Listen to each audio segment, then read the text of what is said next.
With version 1.09 and higher, we now have an empty pipe detection setting.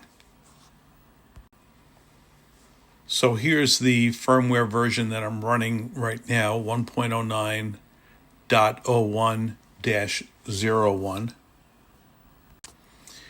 And as you can see, I'm not in fault. Now I'm going to go to Setup, Sensor, Miscellaneous,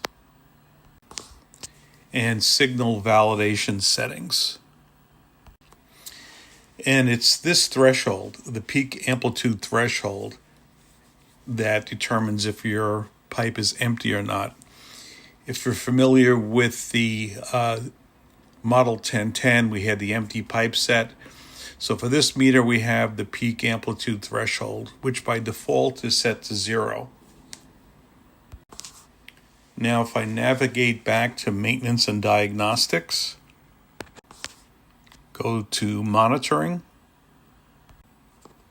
Sensor,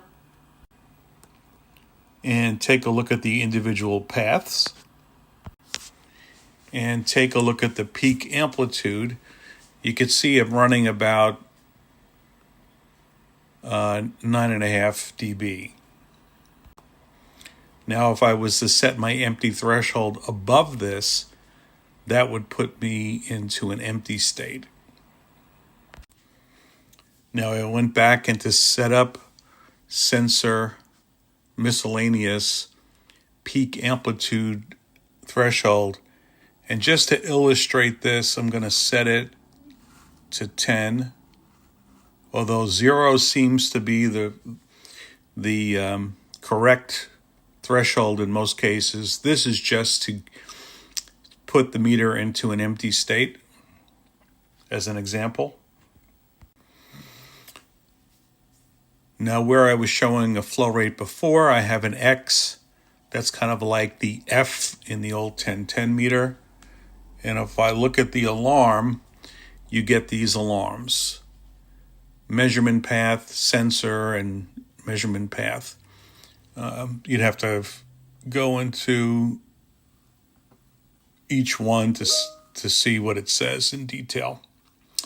But that's it. I'm going to set it back to 0, and it should come out of fault.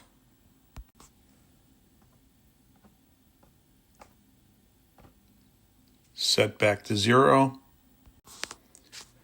Got my flow back, no X's, and no messages. And that's it.